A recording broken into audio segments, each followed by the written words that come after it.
यहाँ सब के सब एक से बढ़कर एक है, तो फिर अपने कार्य के लिए किसका चुनाव सबसे पहले करूं? मेरा सामर्थ्य तो आपने अभी तक देखा ही नहीं महाराज। चुटकी बजाकर शत्रुओं का विनाश कर सकता हूं मैं।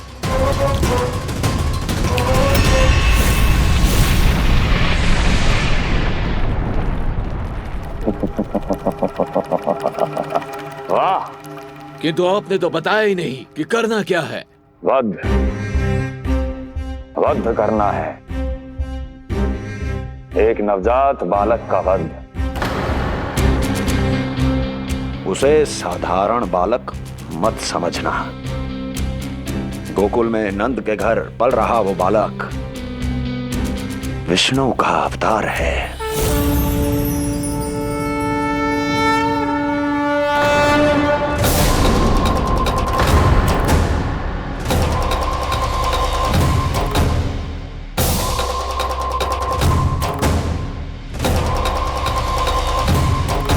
क्या हुआ? इतना सन्नाटा क्यों छा गया? क्षमा कीजिए महाराज, पर मैं नन्हे बालकों के साथ हिंसा नहीं करता। विष्णु अवतार बड़ा छलिया है महाराज, मैं उसका मुख भी नहीं देखना चाहता।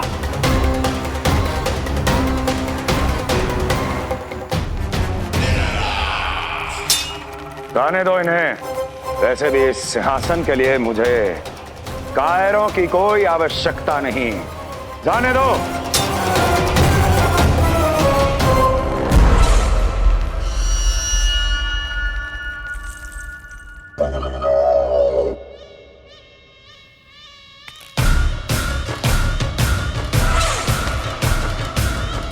दुर्जन, क्या कहा था मैंने कहा था केवल वही आए जिनके हृदय में साहस का ज्वालामुखी धधकता हो, जिनकी तलवारें पर्वतों का सीना चीरने के लिए व्याकुल हो, जिनकी संकल्प शक्ति इतनी दृढ़ हो कि वो मृत्यु से टक्कर ले जाएं। वही होगा इस सिंहासन का असली अधिकारी। महाराज,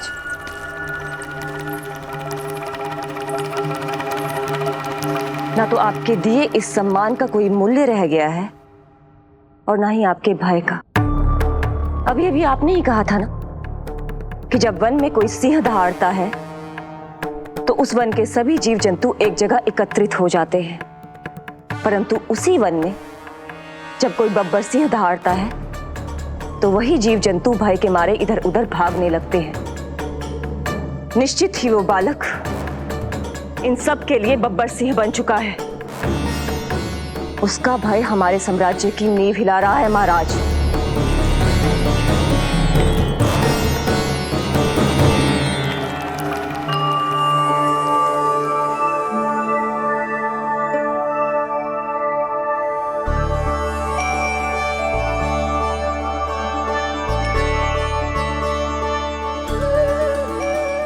हे नारायण, मेरा मार्गदर्शन कीजिए। हे मां सरस्वती, मुझे आशीर्वाद दीजिए ताकि मैं दोनों बालकों के लिए सर्वोत्तम नामों का चुनाव कर पाऊं।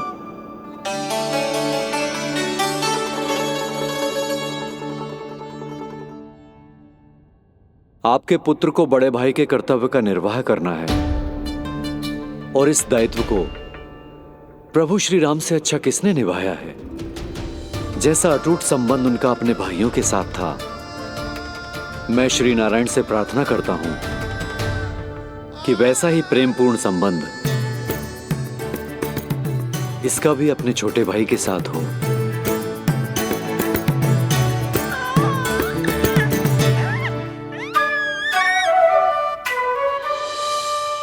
इसीलिए इसका नाम राम राम, इसीलिए इसका नाम राम राम, इसीलिए इसका नाम राम।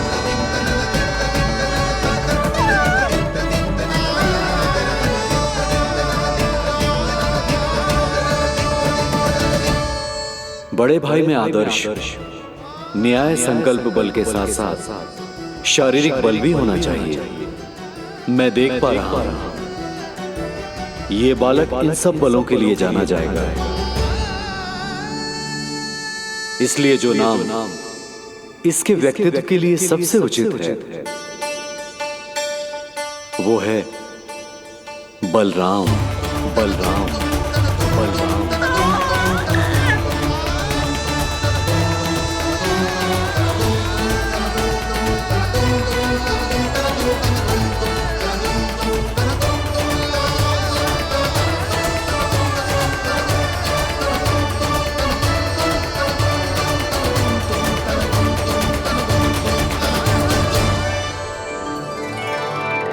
बलराम,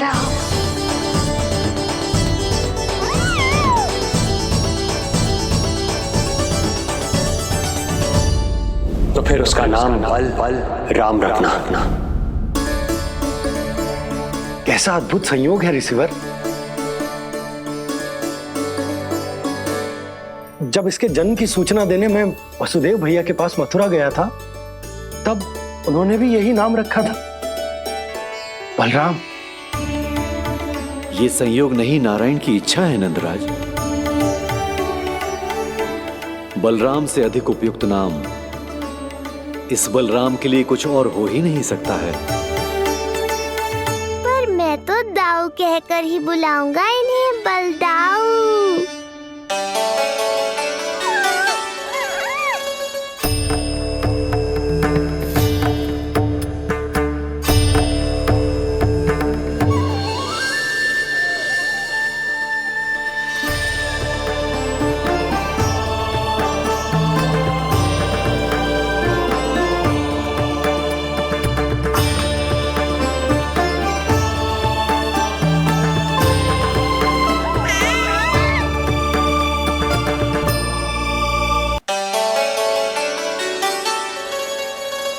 सुना पुत्र, आज से तुम्हारा नाम होगा बलराम। बलराम, बलराम।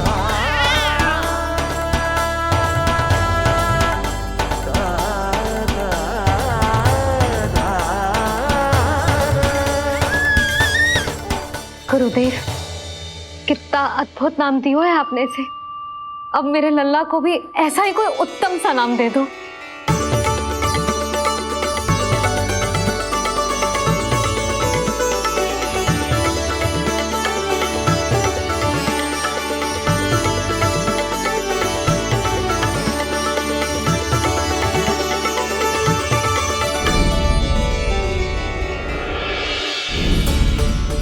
ये कठिन दायित्व आपने ही मुझे सौंपा है प्रभु, इसे निभाने की क्षमता भी आप ही दीजिए।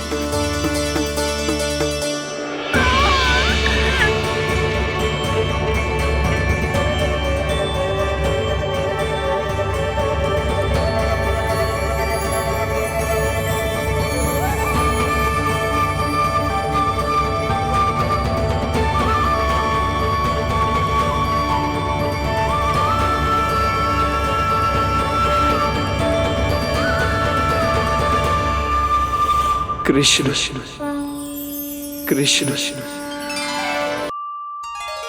कृष्ण।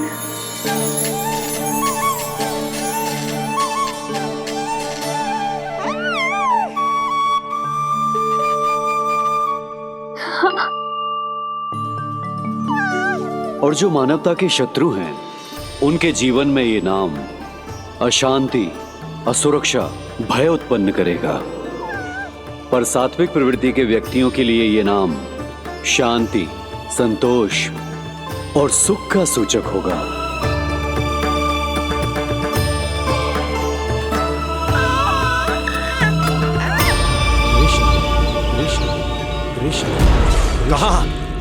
कहां से आ रही है ये ध्वनियां? कहां से आ रही है ये ध्वनियां?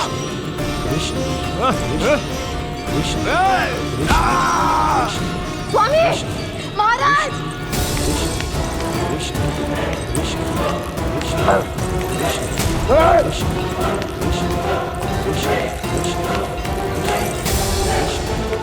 कैसी ध्वनि महाराज?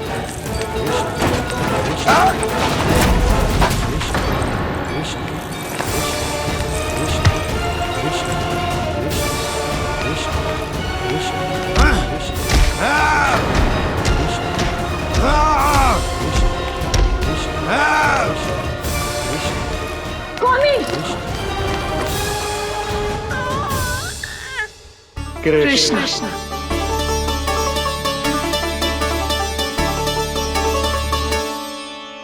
कृष्ण, जे नाम अनंत काल तक स्मरण किया जाता रहेगा, यही तेरी मैया का आशीर्वाद। संसार मुझे कृष्ण बुलाए या नीलमणि कहकर पुकारे, मैं रहूंगा तो बस यशोमती मैया का नंद लाला।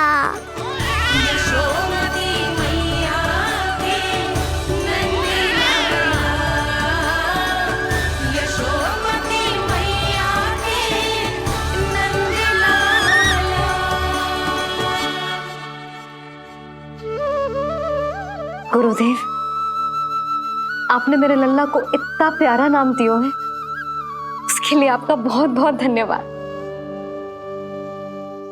एक बार गोपियों को पता चलेगा तो देखना कैसे रटने लगेंगी मेरे लल्ला का नाम। इससे पहले कि आप सब बाहर जाकर किसी और को बताएं, एक कर्मकांड शेष है। नामकरण के बाद पिता को आशीर्वाद के रूप में कुछ न कुछ उपहार बालक को अवश्य देना चाहिए।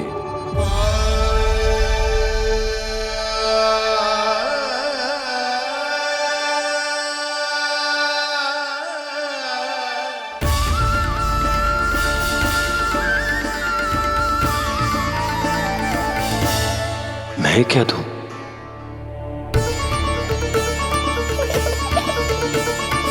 वासुदेव मेरे शिष्य हैं और उनकी अनुपस्थिति में यह दायित्व मैं निभाऊंगा।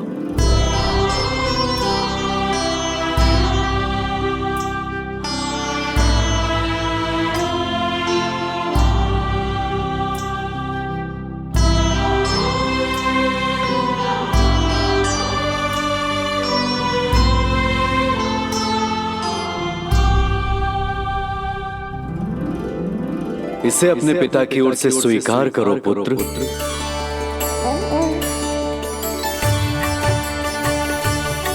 कल्याण हो।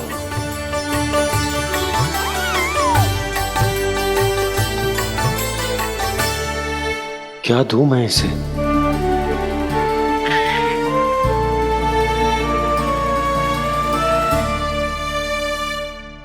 आप सोच क्या रहे हो? आशीर्वाद दो ना अपने कृष्ण को। अच्छा, सोच रहा हूं कि लल्ला को क्या दूं?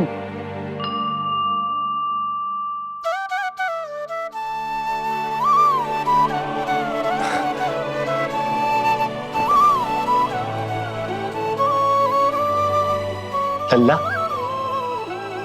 तू स्वयं ही बता दे, तुझे क्या चाहिए?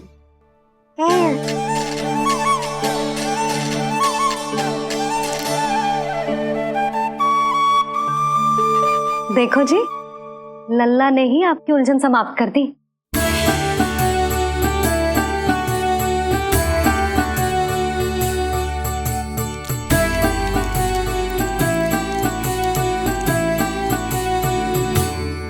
मेरा आशीर्वाद कि तेरा जे नाम कृष्ण तेरी प्रजा के लिए बहुत हितकारी हो। गुरुवर, आप भी इसे आशीर्वाद दें। जिनके आशीर्वाद से ये पूरा संसार संचालित होता है, उन्हें मैं क्या आशीर्वाद दूं?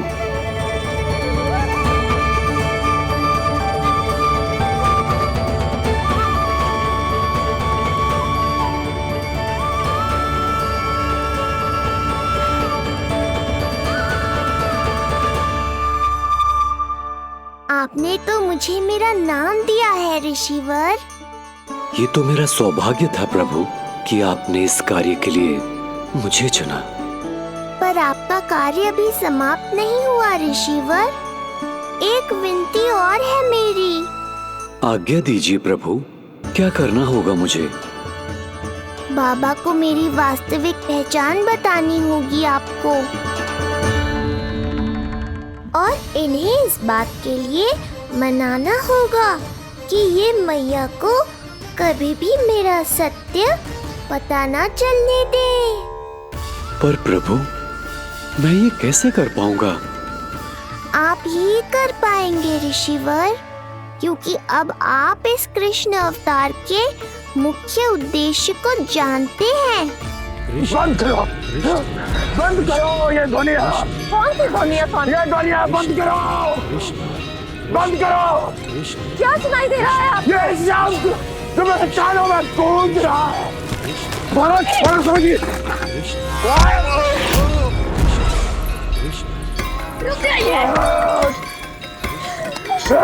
मुझे महाराज।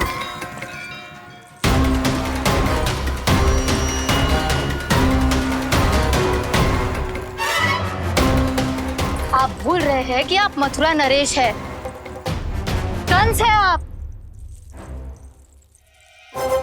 और किसी भी व्यक्ति, वस्तु या घटना से महाराज कंस इतने व्यथित नहीं हो सकते कि वो सुदबुद्ध खो बैठे।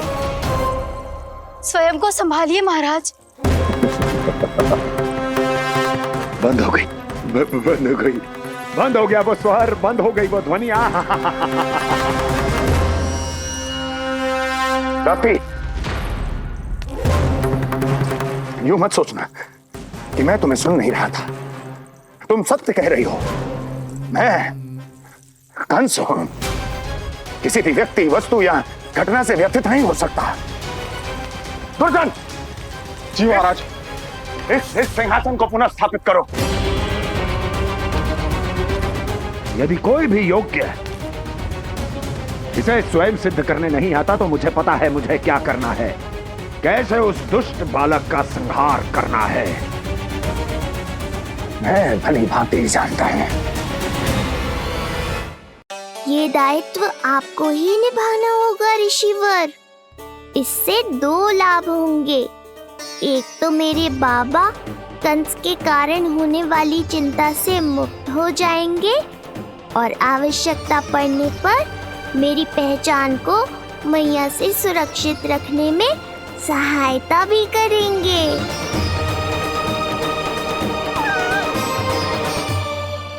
नंदराज, अब बलराम और कृष्ण दोनों को भूख लग गई होगी।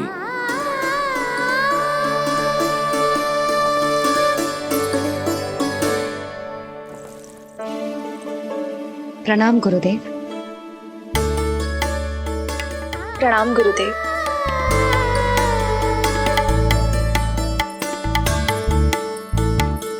गुरुदेव, अब आप भी विश्राम कर लीजिए। नहीं नंदराज, मुझे शीघ्र ही मथुरा पहुंचना है। राजा वासुदेव और रानी देवकी मेरी प्रतीक्षा कर रहे होंगे। पर इससे पहले कि मैं जाऊं, मुझे आपको कुछ बताना है।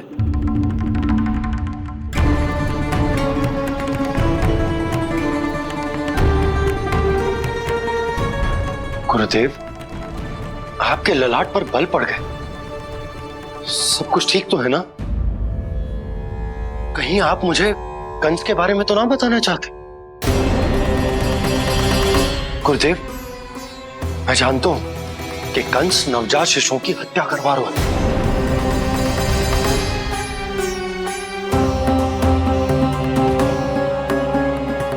कंस नहीं, कृष्ण के बारे में कुछ कहना है मुझे।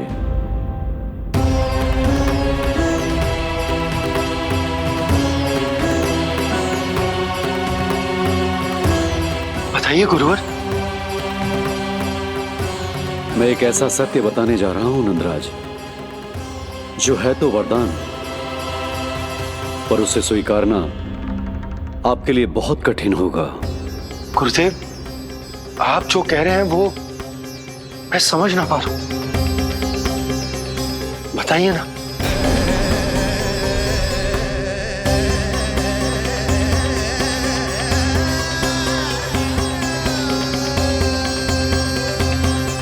बताइए ना गुरुवर।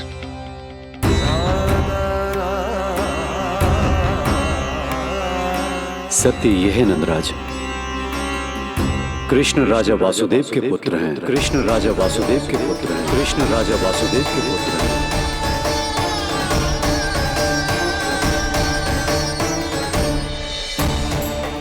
और वो कोई साधारण बालक नहीं है। स्वयं श्री हरि विष्णु के अवतार हैं और वो कोई साधारण बालक नहीं है। स्वयं श्री हरि विष्णु के अवतार हैं।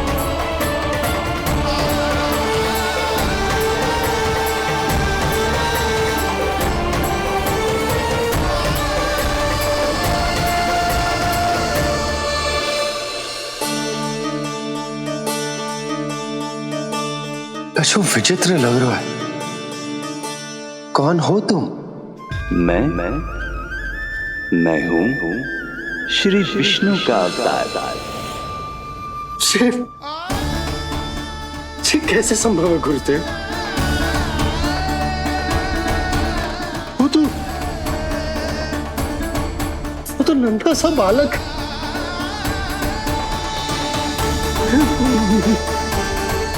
वो श्री नारायण का अवतार कैसे हो सकता है? और गुरुदेव, आप ये सोच भी कैसे सकते हैं कि वो मेरा लल्ला वसुदेव भैया का पुत्र है? यही सत्य है नंदराज। पिछले जन्म में मिले वरदान का फल है ये।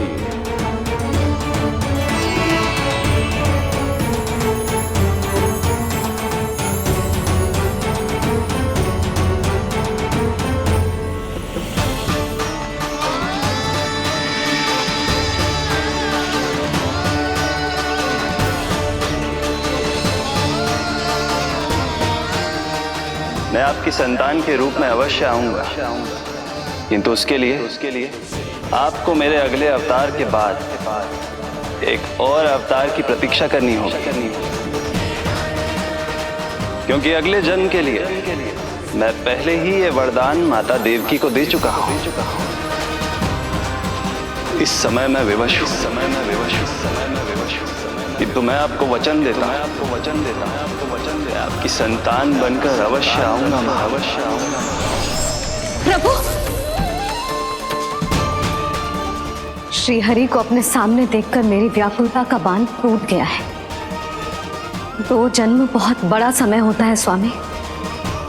अपने पुत्र के रूप में हरि को गोद में खिलाने के लिए अब मैं और 2 जन्मों तक प्रतीक्षा नहीं कर सकती। धरा!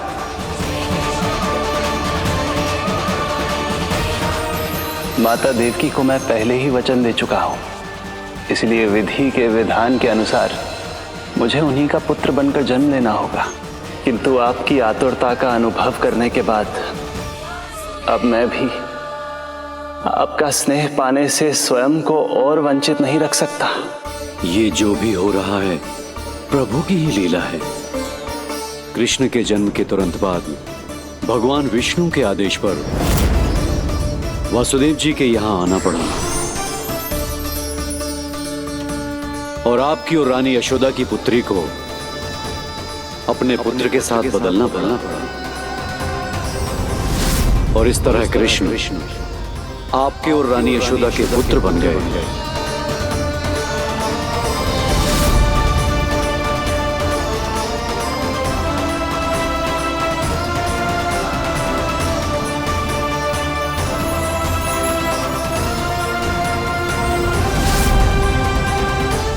आपने सही कही थी गुरुदेव। जिस सुनने में तो वरदान ही लगता,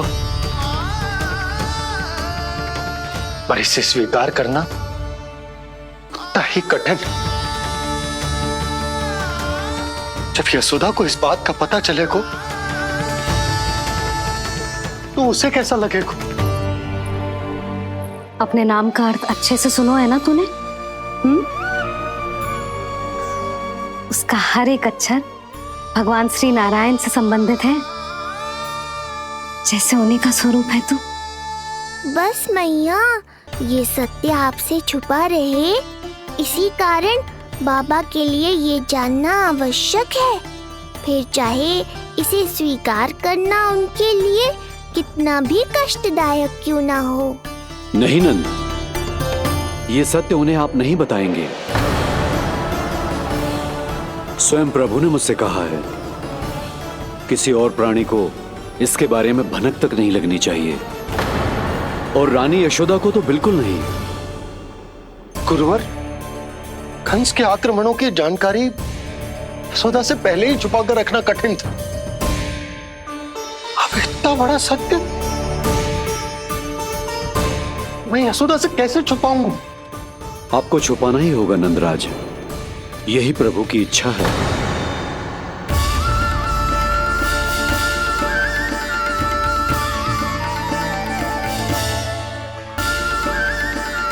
पर क्यों गुरुवर?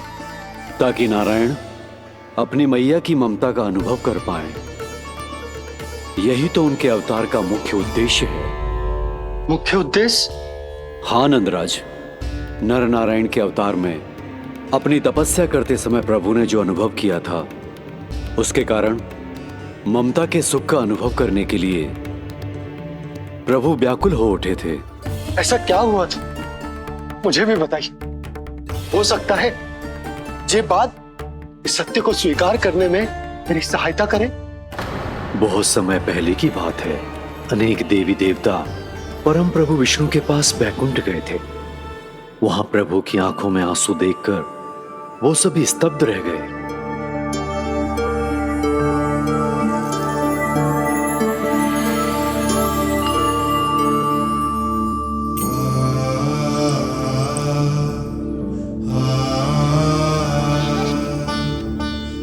प्रभु,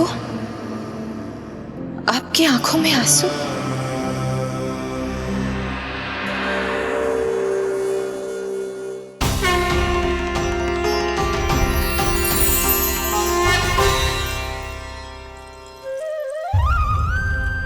चिंता मत कीजिए, आप सब तो जानते हैं हिरण्यकश्यप को मारने के लिए मैंने नरसिंह अर्थात आधे मानव और आधे सिंह के रूप में अवतार लिया था। उस राक्षस का वध करने के बाद नर और सिंह दोनों भागों ने अलग अलग होकर नर और नारायण के रूप में पुनः जन्म लिया। वर्तमान में वो दोनों बद्रिक आश्रम में तपस्या कर रहे हैं।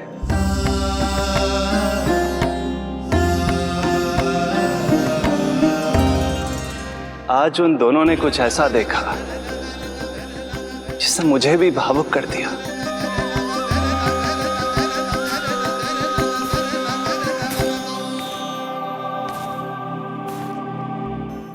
सखा, ये युवक कौन है? निकट के एक गांव के धनी व्यापारी का पुत्र है ये। प्रत्येक संध्या वन के उस पार ये अपनी प्रेयसी से मिलने जाता है और फिर रात्रि भर उस नर्तकी के साथ सहवास करने के बाद सुबह अपने निवास को लौट आता है। यदि यही इसका नित्य क्रम है तो फिर आज ये इतने तनाव में क्यों है?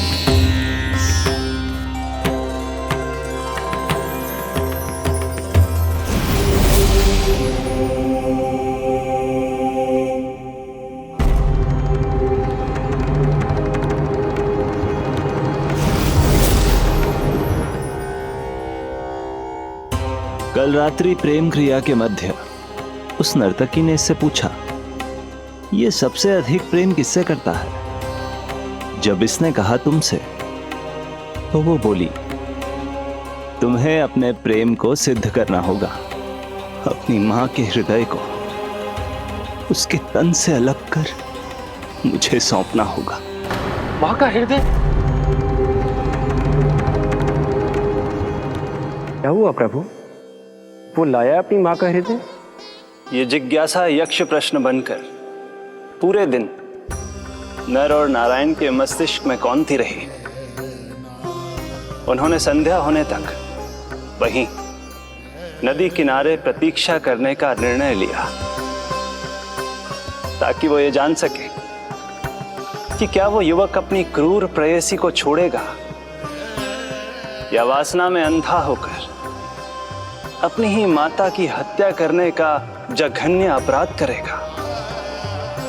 अब उसके वन पार करने का समय बीत चुका है। युवक ने विवेक का परिचय दिया है सखा। हे प्रभु, आपका कोटि कोटि धन्यवाद।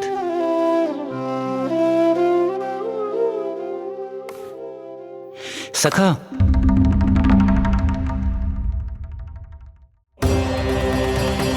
सखा मुझे बताओ, जो अकल्पनीय था कहीं वो घट तो नहीं गया?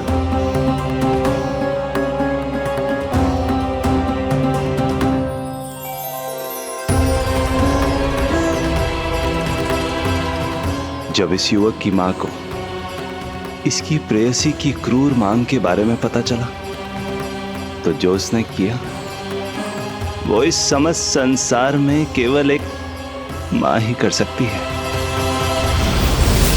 बस इतनी सी बात?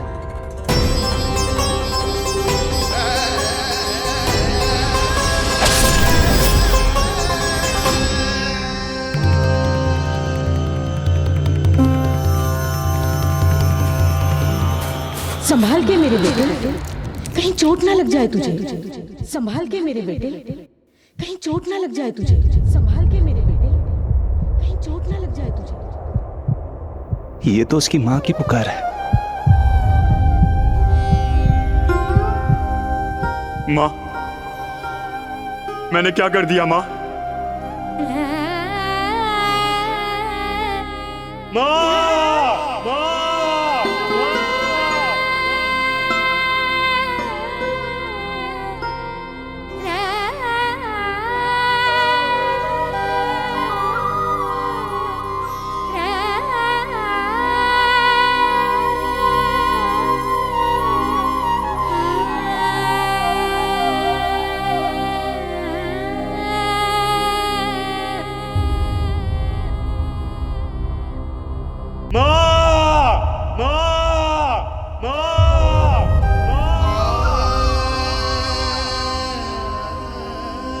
इस घटना से केवल नर और नारायण ही भावुक नहीं हो गए थे, बल्कि बैकुंठ में बैठे श्री हरि की आंखों में भी आंसू आ गए थे।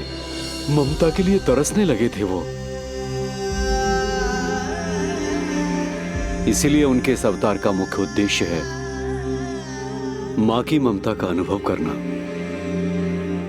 यही कारण है कि ये सत्य आपको रानी यशोदा से छुपाना ही होगा नंदराज। नहीं तो वो कृष्ण को मां की दृष्टि से नहीं, एक भक्त की दृष्टि से देखेंगी, और प्रभु जिस आनंद के लिए इतना कष्ट उठा रहे हैं उससे ही वंचित रह जाएंगे। बोलिए नंदराज, आप श्री नारायण के इस सत्य को गुप्त रखेंगे ना?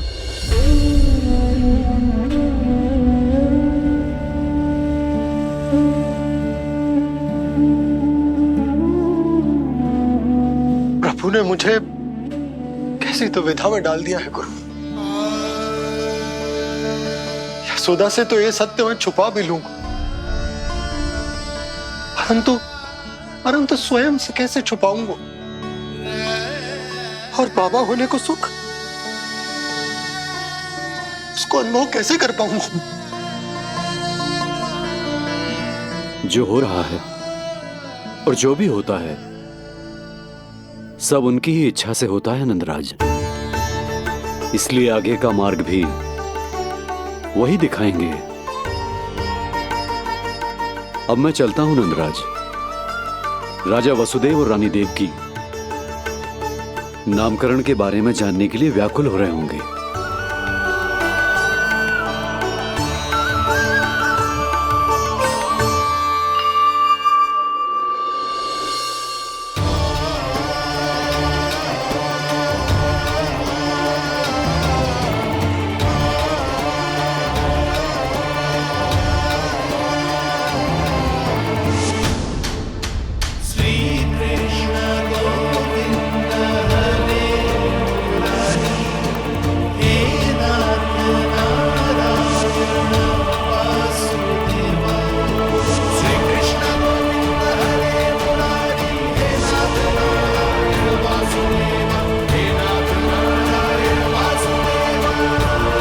सत्य यह है नंदराज, कृष्ण राजा वासुदेव के पुत्र हैं।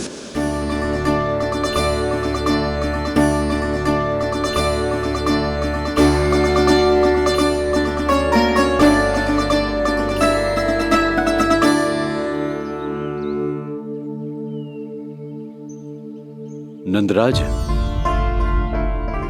अपने आप को संभालिए और शांत चित्त से घर लौटिए। और हां, स्मरण रखिए कि प्रभु ने आपको बहुत ही बड़ा उत्तरदायित्व सौंपा है, आपको उसे निभाना ही होगा।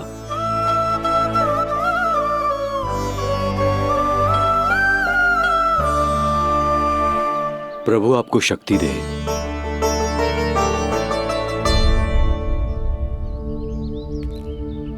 आप बहुत सौभाग्यशाली हैं नंदराज। जो प्रभु आपके घर पल रहे हैं उनके बारे में सोचिए, जिनके यहां प्रभु ने जन्म लिया है। वो दोनों तो प्रभु की बाल लीलाओं से पूरी तरह से वंचित हैं।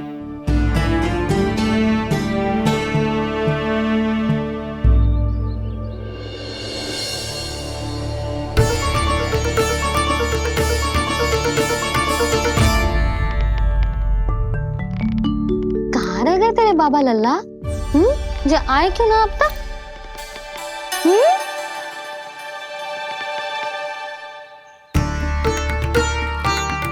मेरा लल्ला मेरा ना है, वो तो मेरे आराध्य नारायण का अवतार।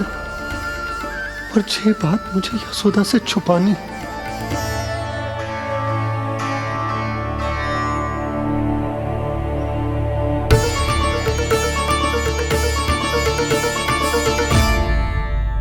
बाबा वहीं खड़े मत रहो, अब आ भी जाओ ना।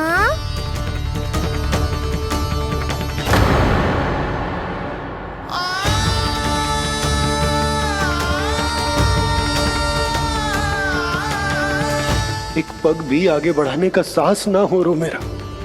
हे प्रभु, आप ही बताओ, अपने आराध्य को, अपने इष्ट देव को अपने लल्ला के रूप में कैसे देख पाऊंगा मैं? मैं जानता हूँ बाबा, ये बहुत कठिन है, पर भीतर तो आओ।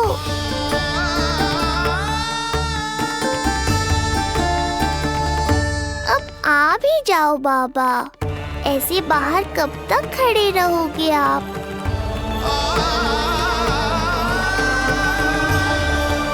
बस बाबा, बस आ जाओ भीतर, आ जाओ, आओ ना, आओ ना।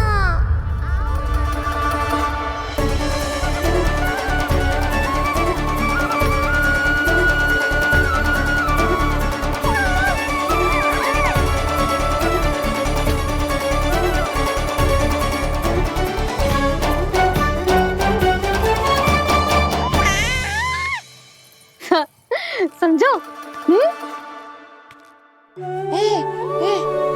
जब तू इधर उधर भाग रहा होगा तो तुझे बुलाने के लिए मैं तुझे ऐसे पुकारूंगी, कृष्ण। और जब तू शैतानी करेगो ना लल्ला, मैया को तंग करेगो, तो मैं तुझे क्रोध में ऐसे बुलाऊंगी, कृष्ण। हाँ। इसे सत्य पतो ना है, इसीलिए कितनी अच्छी तरह से मैया होने का कर्तव्य निभा रही है। पर मैं अब बाबा होने का कर्तव्य कैसे निभा पाऊंगा?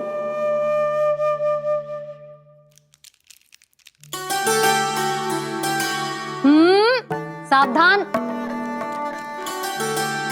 इतनी अच्छी लगी तुझे बाबा की दीजे माला, कि मुंह में ले लियो तूने? मुंह में लेने की वस्तु ना है लल्ला। जैसे यशोदा आपको एक मैया की तरह सीख दे रही है, मैं आपको बाबा की तरह शिक्षा कैसे दे पाऊंगा प्रभु?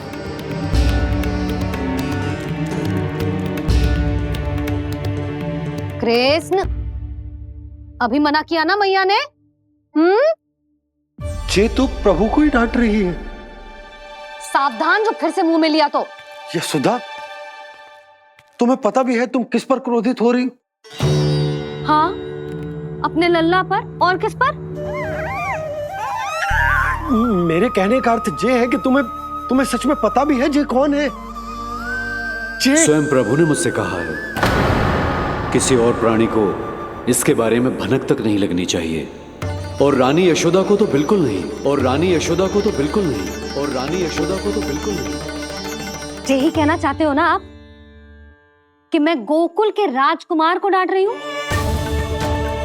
अरे पर मैया और बाबा का स्थान तो हर पद से ऊंचा होता है ना जी। माँ और बाबा को तो अधिकार होता है ना प्रेम करने का भी और भूल पर डांटने का भी। बस यही बात आपको समझनी है बाबा, फिर सब पहले जैसा हो जाएगा।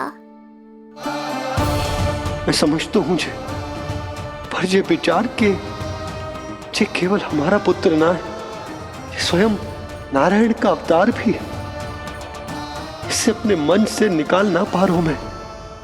ओहो, आपको समझाना तो मैया को संभालने से भी अधिक कठिन है बाबा। लल्ला, अरे लल्ला। जशोदा जी, आपने हमें नामकरण के लिए ना बुलायो। कोई बात ना है, लेकिन ये तो बताओ कि लल्ला का नाम क्या रखो है? हाँ भाभी, बताओ ना। हाँ जी, अब और प्रतीक्षा ना हो रही हमसे। इसका नाम रखो है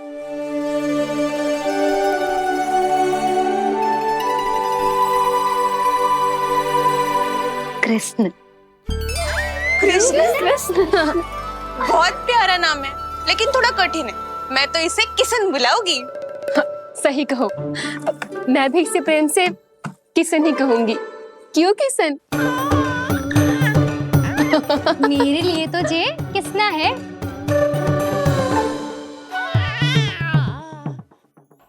क्या कर रही हैं ये सब? बाबा, इन सब के लिए मैं केवल कृष्ण हूँ, भगवान नहीं। बस अब आप भी शीघ्र ही समझ जाओ ना ये। अरे तुम सब। हाँ, बुरा मुझे भी लग रहा है जो सारी की सारी पहले ही दिन मेरे लल्ला का नाम बिगाड़ रही हैं। किंतु इसमें भी इन सब का प्रेम ही छुपा है, और हम सब तो प्रेम से भगवान को भी प्यारा सा नाम दे देते हैं, है ना? हाँ।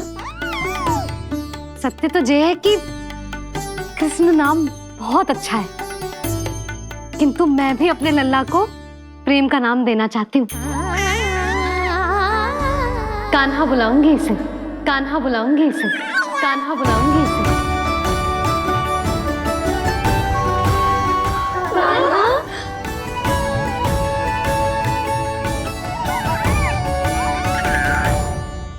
कान्हा, अनोखी ध्वनि, सहज सा मीठा। मैं भी इसे कान्हा ही पुकारूंगी।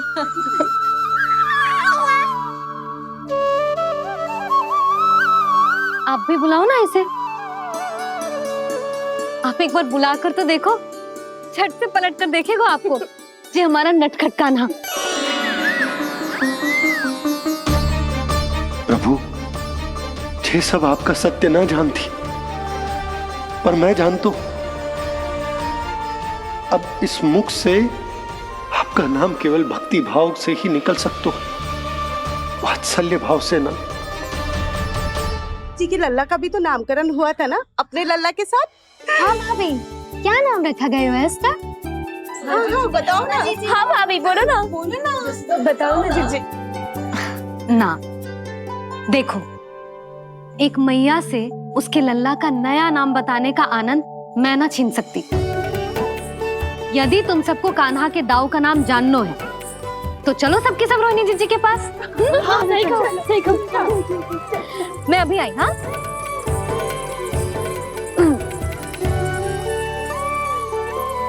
सुनो जी, आप लल्ला को संभालो, मैं अभी आई। रोहिणी, मैं कैसे? ये प्रभु, लल्ला जी क्या मैं कर रहे हो? क्या हो गया आपको? मैं शीघ्र ही आ जाऊंगी। यशोदा,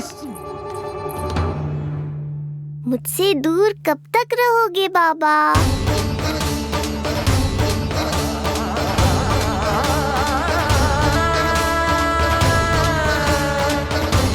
एक बार मेरी ओर देखो तो सही।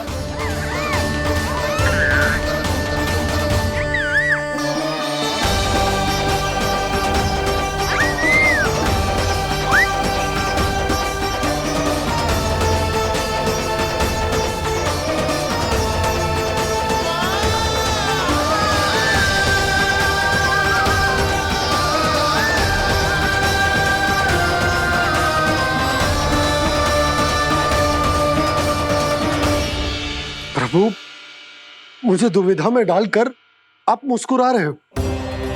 ये कैसी परीक्षा है?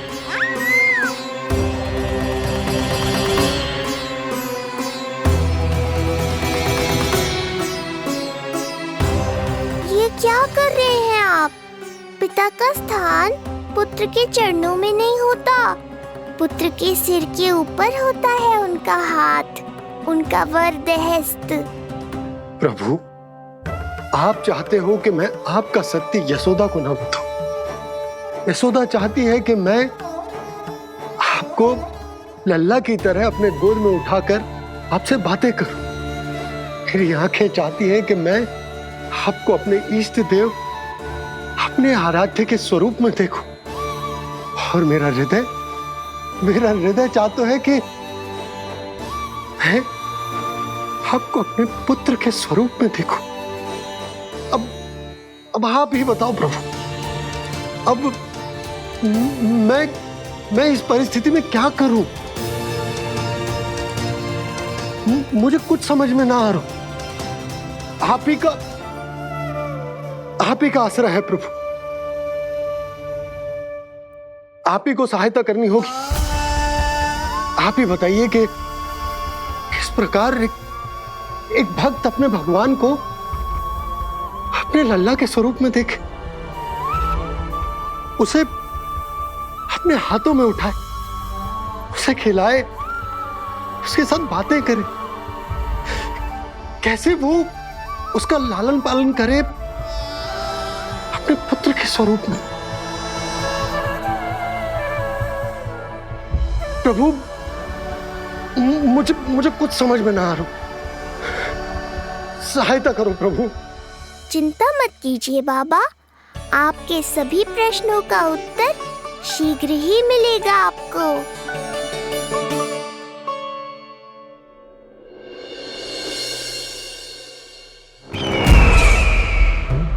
ऋषि गर्ग पधारे हैं महाराज।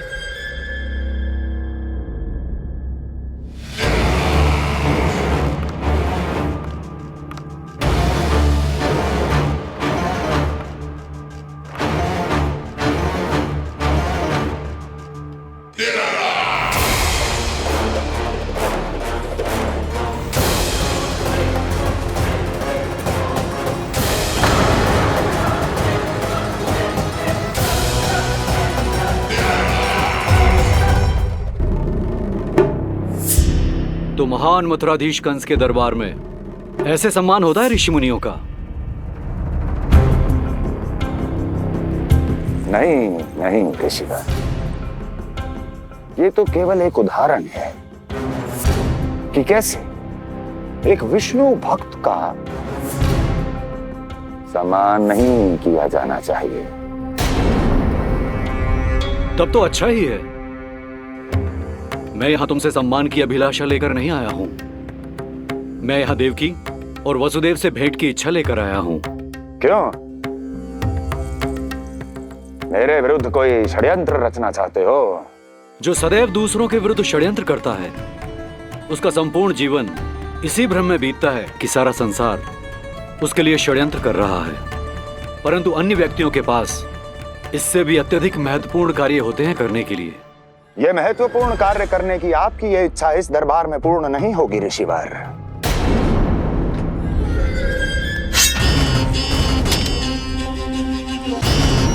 मैं आपको उन दोनों से भेंट करने की आज्ञा नहीं दूंगा। कैसे रोकोगे मुझे? कैसे? बड़ा ही विचित्र प्रश्न है, किंतु इसका उत्तर बड़ा ही सरल है ऋषिवर। जानते हैं मेरे दिन का आरंभ कैसे होता है?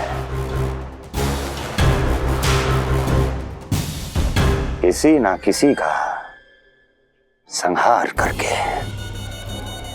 और यदि एक संहार और हो जाएगा तो मुझे क्या अंतर पड़ेगा? स्वयं से एक प्रश्न पूछो कंस। स्वयं से एक प्रश्न पूछो कंस। मेरा संहार करने के लिए, जिस संकल्प शक्ति की आवश्यकता है, वो है तुम में। कर पाओगे मेरा संहार? जिस संकल्प शक्ति की आवश्यकता है, जिस संकल्प शक्ति की आवश्यकता है, वो है तुम में। वो कर पाओगे मेरा संहार, कर पाओगे मेरा संकल्प शक्ति की आवश्यकता है, संकल्प शक्ति की आवश्यकता। बोलो कंस, बोलो। यदि मैंने श्राप दे दिया, यदि मैंने श्राप दे दिया, कौन सा कवच तो तुम्हारा उसे सत्य होने से रोक पाएगा, उसे सत्य होने से रोक पाएगा। बोलो कंस, बोलो। यदि मैंने श्राप दे दिया, यदि मैंने श्राप, तुम्हारा कौन सा कवच तो तुम्हारा उसे सत्य होने से रोक पाएगा, उसे सत्य होने से रोक पाएगा। ऋषिवर, यदि आपके हृदय में स्वामी के विरुद्ध षड्यंत्र करने की इच्छा नहीं है, तो महाराज भी आपको किसी से भेंट करने से रोकना नहीं चाहेंगे, है ना महाराज?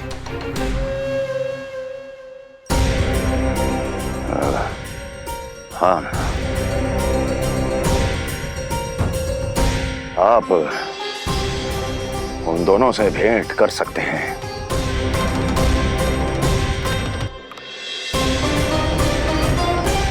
दुर्जन, इन सब पर दृष्टि रखो।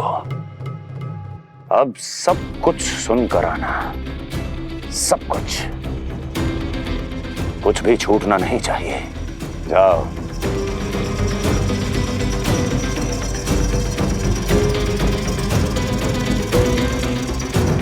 लगता है प्राप्ति राजकार्य सीख रही है मुझसे।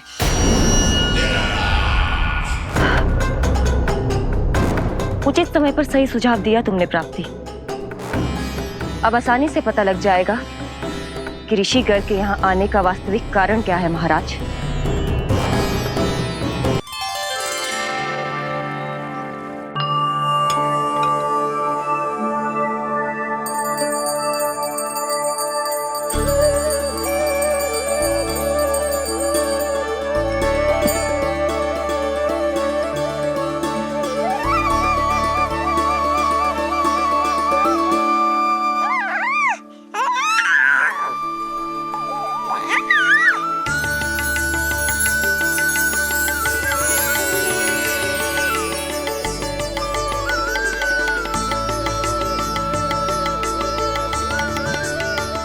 स्वयं नारायण मेरे घर में है तो ये फूल उनके चरणों में क्यों चढ़ा रहा हूं? तैयार को मेरा लल्ला। किंतु बुरी दृष्टि वाला टीका लगाना तो भूल ही गई तेरी मैया। अभी आ।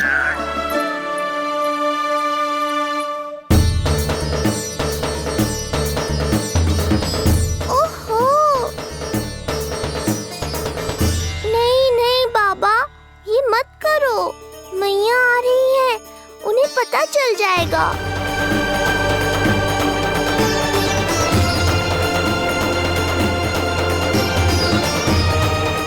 ये फूल तो आपके चरणों के लिए ही बने हैं प्रभु, इन्हें स्वीकार करें।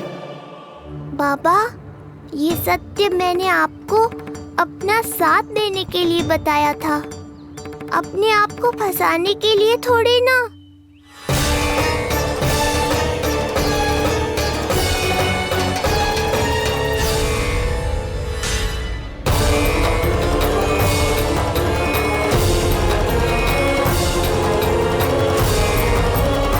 नारायण नारायण।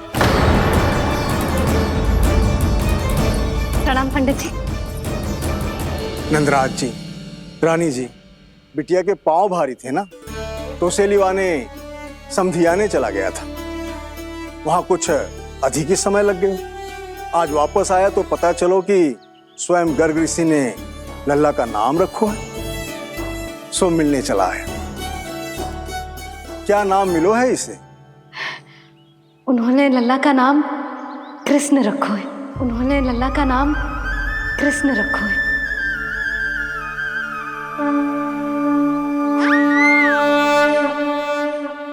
कृष्ण।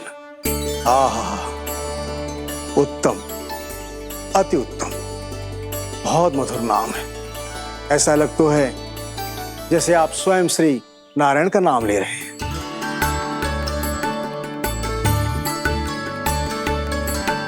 स्थिति को और गंभीर मत बनाओ पंडित जी। आपको तो बाबा के प्रश्नों का उत्तर देना है। एक बार मेरी ओर देख लो, आपको स्वयं ही पता चल जाएगा कि आपको इस समस्या को कैसे सुलझाना है।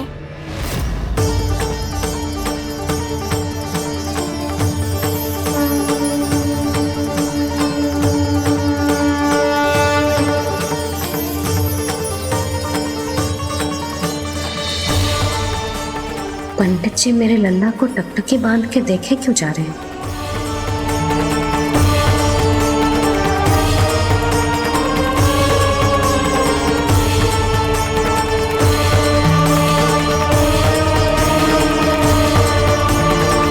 स्थिति को और गंभीर मत बनाओ पंडित जी।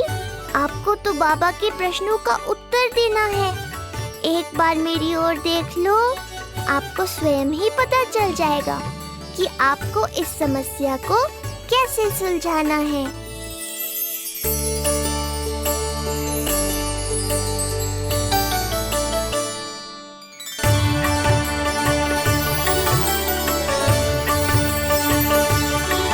क्या हुआ पंडित जी?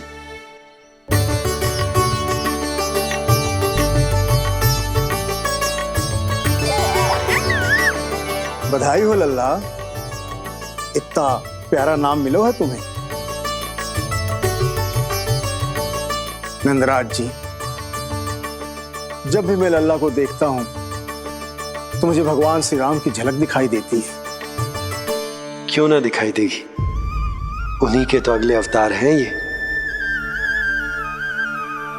कभी कभी तो मन में विचार आता है कि एक वो भी समय था जब भगवान इस धरती पर अवतार लेते थे और हम मानव के बीच में घूमते फिरते खाते पीते थे और अपनी लीला दिखाते थे। मुझे तो लगता है पंडित जी कि कितने भाग्यवान थे महाराज जनक और महारानी सुनैना। उन्होंने माता सीता को जन्म न दियो और महारानी कैकई जिन्होंने प्रभु राम को जन्म न दियो, फिर भी उनके पालन पोषण का सौभाग्य प्राप्त हुआ उन्हें। कल्पना करो पंडित जी, कितने पुण्य अर्जित किए होंगे उन्होंने पिछले जन्म में। कितनी तपस्या की होगी कि जिनकी गोद में सारा संसार है वो श्री नारायण और माता लक्ष्मी उनकी गोद में खेले।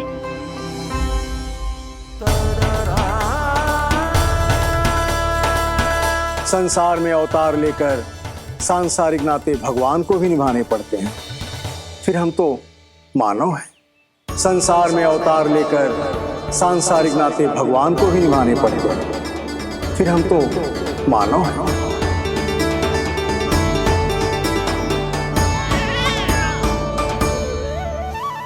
जो हो रहा है और जो भी होता है सब उनकी ही इच्छा से होता है नंदराज, इसलिए आगे का मार्ग भी वही दिखाएंगे।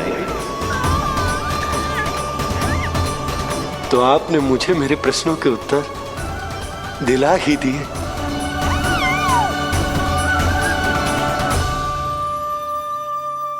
मैं भी क्या क्या बातें करने लगा। लगता है नाना बनने की प्रसन्नता का प्रभाव है जी। हमारी बिटिया को लक्ष्मी हुई है ना। बधाई हो पंडित जी, बहुत बहुत बधाई हो। मैं मैया और उसकी बिटिया से अवश्य मिलने आऊंगी। बधाई हो पंडित जी। अब मुझे आज्ञा दीजिए, वैद्य जी से कुछ औषधियां लेनी है मुझे। नारायण नारायण।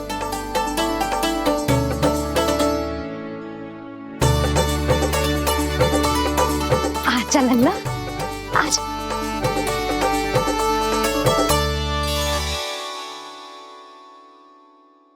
टीका सुनो जी, तनिक कान्हा को संभालो। मैं यूं गई और यूं आई।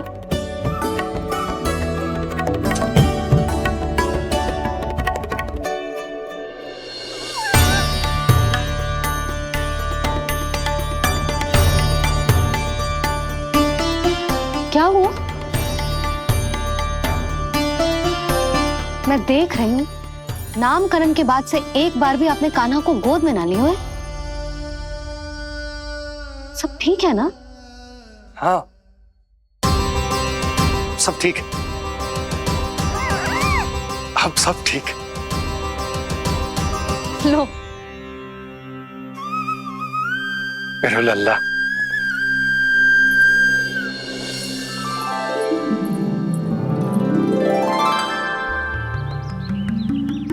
आपका बहुत बहुत धन्यवाद ऋषिवर। यादवों का कुलगुरु होने के नाते ये तो मेरा कर्तव्य था पुत्री। मुझे क्षमा कर दे लल्ला। कुछ समय के लिए मैं अपने कर्तव्य से भटक गया था। सब कुछ पूरे विधि विधान से संपन्न हुआ है।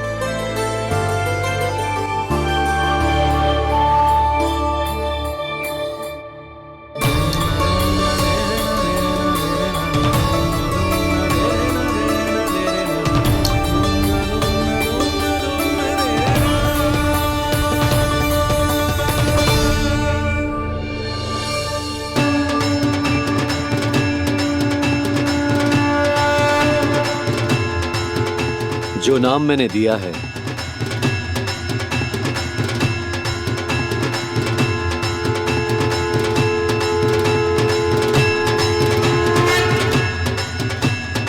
आप मुझे क्षमा कर दो बाबा, मैंने आपको इतनी दुविधा में डाल दिया।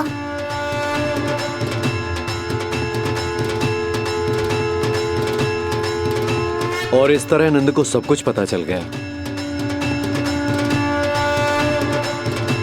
आप दोनों चिंता मत करिए, सब ठीक है।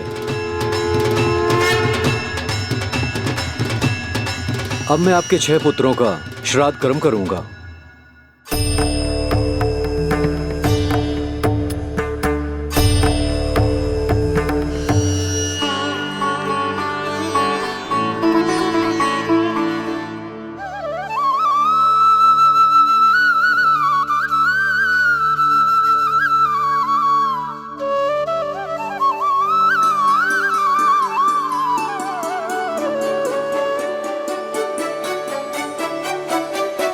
कान्हा,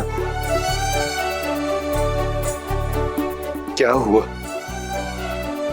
जो मैं तेरा वास्तविक बाबा ना हूं? क्या अंतर पड़ तू कि तुम मेरे आराध्य के अवतार हो? महत्वपूर्ण बात तुझे है कि मुझे तुम्हारे साथ मुस्कुराने को, तुम्हें खिलाने को, तुम्हारा ध्यान रखने को, तुमसे प्रेम करने को सौभाग्य प्राप्त हो।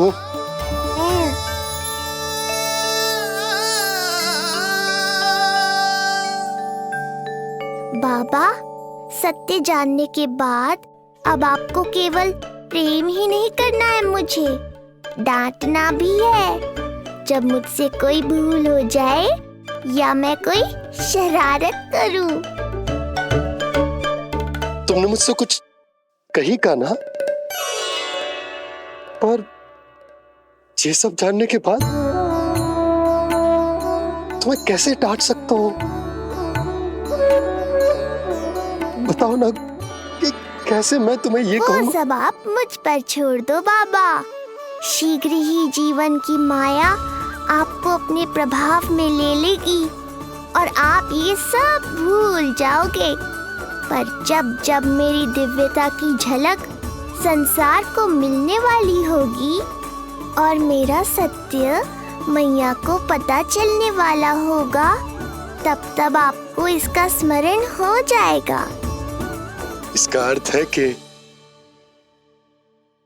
गुरुवर ने सही कहा था। श्री हरि की आंखों में भी आंसू आ गए थे, ममता के लिए तरसने लगे थे वो। इसीलिए उनके इस अवतार का मुख्य उद्देश्य है माँ की ममता का अनुभव करना। ये सत्य है कि इस अवतार का मुख्य उद्देश्य माँ की ममता का अनुभव करना। वो तो है बाबा, पर उसके साथ साथ आपका प्रेम पाना भी है। जानते हो, किसी संकट की स्थिति में आपको सब कुछ स्मरण क्यों आएगा? ताकि आप मैया को सत्य पता चलने से रोक पाओ। बोलो बाबा, आप मेरी सहायता करोगे ना?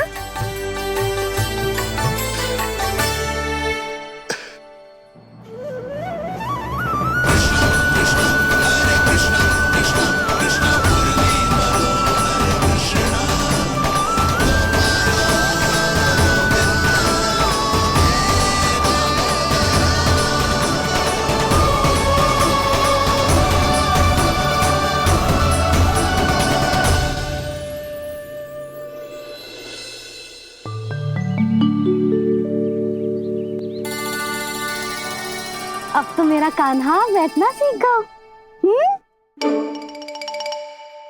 अब आगे से मैया कार्य करेगी तो कान्हा मैया के निकट ही बैठेगो। कितनी अच्छी तरह से बैठने लगो मेरा कान्हा। तेरे बाबा कुछ अधिक ही व्यस्त हैं आज।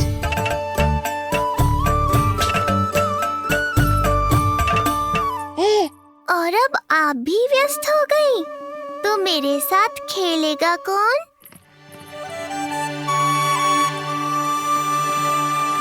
लल्ला, कान्हा, लो भाभी, खिले हुए फूल भी ले आई हूँ और शीघ्र ही जाके तरकारियाँ भी ले आऊंगी। अच्छा हुआ जानकी आ गई, अब यही खेलेगी मेरे साथ। अरे जे क्या फिर से पानी निकाल रहे हो? बस बस कान्हा, अब खेल में मत लगा मुझे, बहुत सारे कार्य पड़े हैं करने को। ये भी कार्य करने चली गई, अब मैं क्या करूं?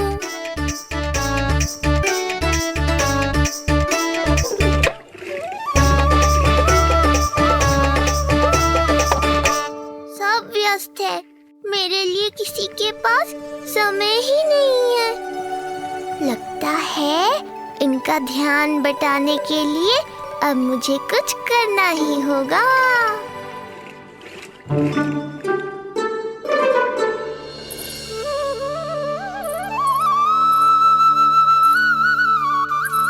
नंद जी,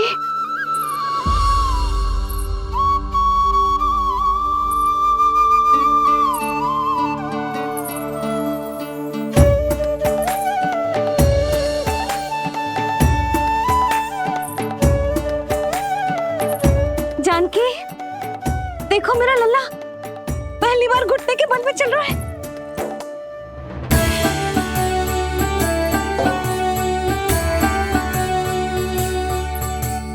बहुत बढ़िया कान्हा, बहुत बढ़िया। बस यही तो चाहिए था। आजा कान्हा, आजा इधर आ, मैया के पास आ। कान्हा, आजा अपने बाबा के पास, आजा।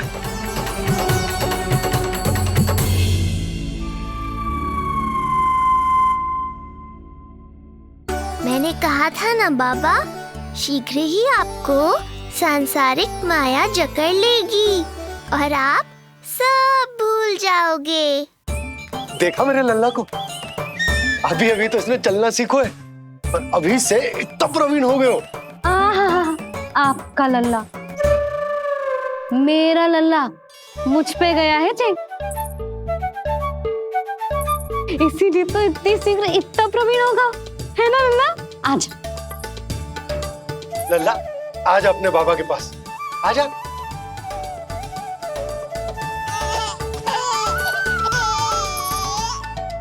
भ्रमित कर दियो आपने इसे, कितने चाव से अपनी मैया की ओर आ रहा था। आजा लल्ला। मैंने क्या करूं, मैं भी तो इसे बुला ही रहा हूं। आजा, आजा। अब आप दोनों झगड़ने मत लगना। लल्ला जिससे अधिक प्रेम करते है ना, उसी के पास जाएगा, देख लियो। यशोदा, ये तुम कैसे प्रतियोगिता लगा रही हो? क्यों, आपको विश्वास ना है कि लल्ला आपसे भी उतना ही प्रेम करता है और आपके पास भी आ सकता है? या फिर हारने का भय सता रहा है आपको? बिल्कुल ना, कान्हा आएगा तो अपने बाबा के पास। आजा। जे हुई ना बात, अब देखते हैं कौन जीतेगा। आजा कान्हा, आजा कान्हा, अपनी प्यारी मैया के पास आजा। बाबा की उंगली पकड़ी थी ना तूने साथ देने का वचन दिया था। आजा अपने बाबा के पास। अरे ये कैसे धर्म संकट में डाल रहे हो आप दोनों मुझे? कान्हा अपने मैया के पास आएगो, है ना? आजा। नहीं, कान्हा अपने बाबा के पास आएगो। आजा। लगता है नंद भैया ही जीतेंगे आज। तुझे बड़ा पता है नंद भैया ही जीतेंगे आज। कान्हा मुझे छोड़ के कहीं और जा ही ना सकता। और तू तो तरकारी लेने जा रही थी ना, जा। हाँ हाँ, बस जा ही रही हूँ।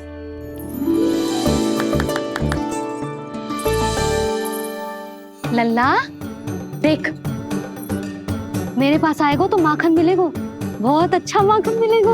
आजा। कान्हा, मेरे पास आएगो ना तो बहुत अधिक माखन मिलेगो। आजा आजा आजा।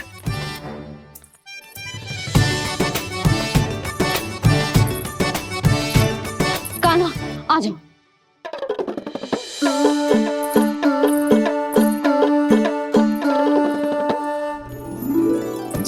जानकी के पीछे जा रहा है, कहीं से जानकी से अधिक प्रेम तो ना होगा? ना लल्ला ना। क्यों रे लल्ला, जे करेगा तू मेरे साथ है? यशोदा, ये सब परिहास की बात, सबका कोई विशेष अर्थ ना है। कहीं ऐसा तो ना है क्योंकि मैं आजकल इस पर अधिक ध्यान न दे पा रही तो इसे जानकी से लगाव होगा है? क्योंकि सारा दिन तो मैं कुछ ना कुछ कार्य करती रहती हूँ। सुनो जी, इसे भ्रम तो ना होगा कि इसकी मैया है कौन? यशोदा, ऐसा कभी हो सकता है क्या? तुम कुछ अधिक ही सोच रही हो। वही तो, किसी संतान को अपनी मैया के बारे में भ्रम हो ही नहीं सकता ना। जे आपके पीछे भी चला जाता ना तो ठीक था, किंतु जे तो जानकी के पीछे चला गया।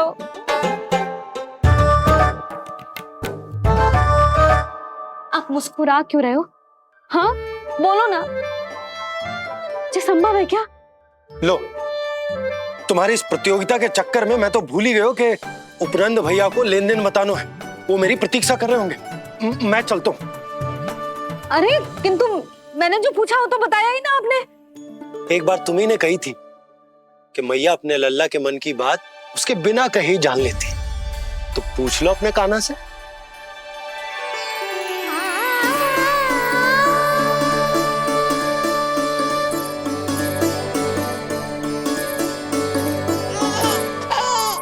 कान्हा तो बाबा चल।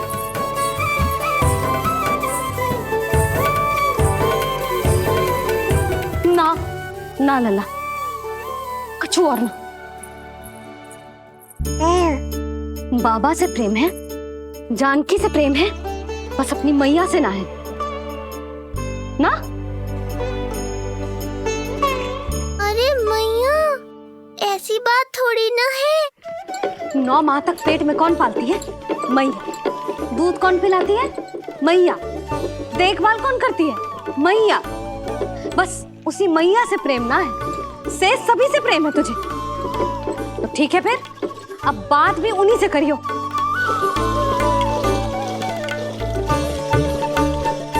मैया तो क्रोधित हो गई, मनाना पड़ेगा ना। दोस्त मेरा ही है, मुझे किसी से कछु अपेक्षा ही ना करनी चाहिए।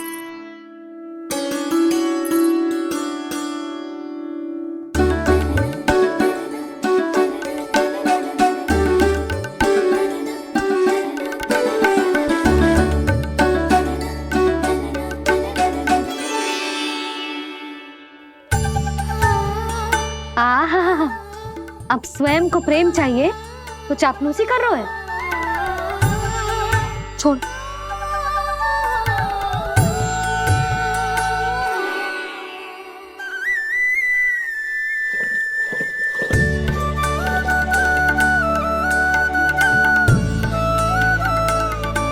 ना, अब बिल्कुल ना आऊंगी तेरे झांसे में। तू और तेरे बाबा दोनों एक समान हैं। पहले क्रोधित करेंगे, फिर मनाने चले आएंगे। जब मैंने तुझे बुलाया था तो जानकी और बाबा की ओर चला गया। अब क्यों आ रहा है मेरे पास? जा, उन्हीं के पास जा।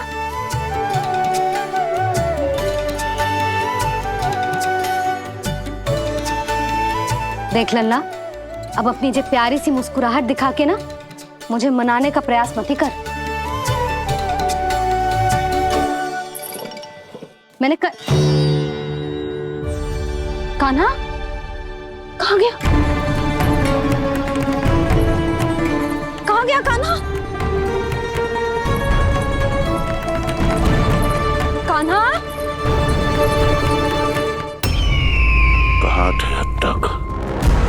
क्यों नहीं बताया कि ऋषि गर्ग की क्या योजना है? बताओ, क्या देखा, क्या सुना? महाराज मैंने पूर्ण प्रयास किया किंतु मुझे कुछ भी नहीं सुनाई दिया। दबाव बढ़ा।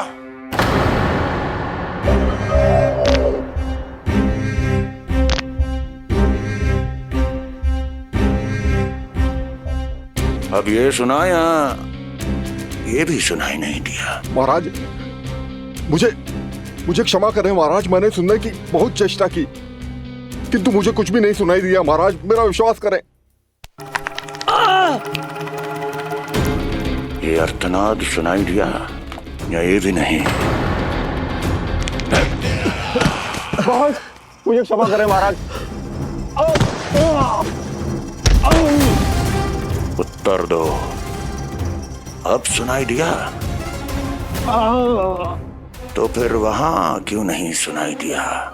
मुझे क्षमा करें महाराज, आरंभ से अंत तक मैं वही था किंतु मैं कुछ भी नहीं सुन पाया महाराज, क्योंकि कारण नहीं, परिणाम चाहिए मुझे।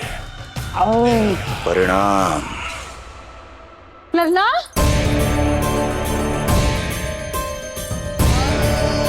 लल्ला कहाँ छुप गए तू? कान्हा, कान्हा, सामने आजा मेरे लल्ला। कहाँ है?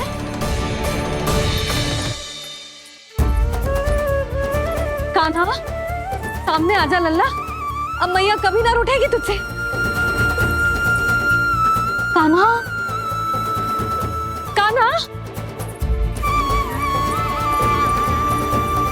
लल्ला, लल्ला,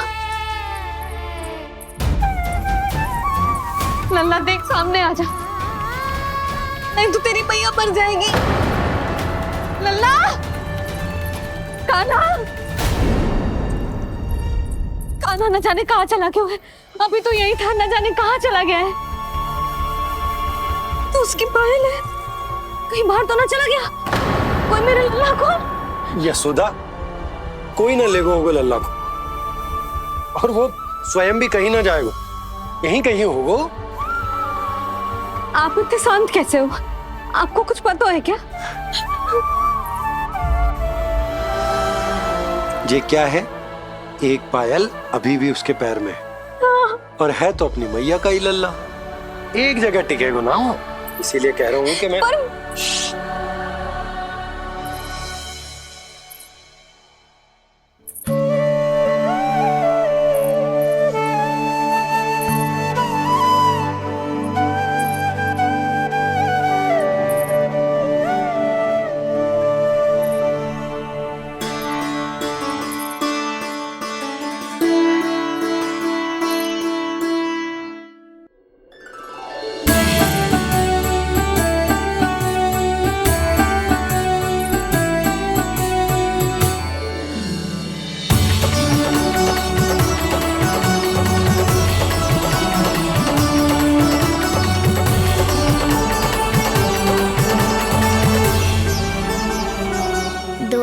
बाद ढूंढ लेते मैया बाबा, माखन तो चख पाता मैं।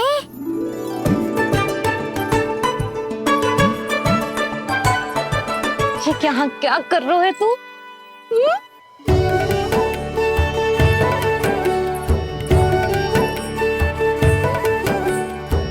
आज ही घुटने के बल चलना सीखो है और आज ही अपनी मैया को दौड़ा दियो तूने।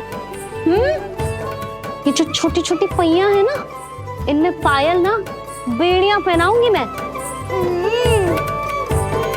कही थी ना मैंने, तुम व्यर्थ ही घबरा रही हो, और इतना घबरा गई कि घबरा के आकाश सर पे उठा लियो। मैंने आकाश सर पे उठा लियो, और वो भी व्यर्थ में? मेरे कहने का अर्थ जे ना है यशोदा, व्यर्थ ना, मैं तो केवल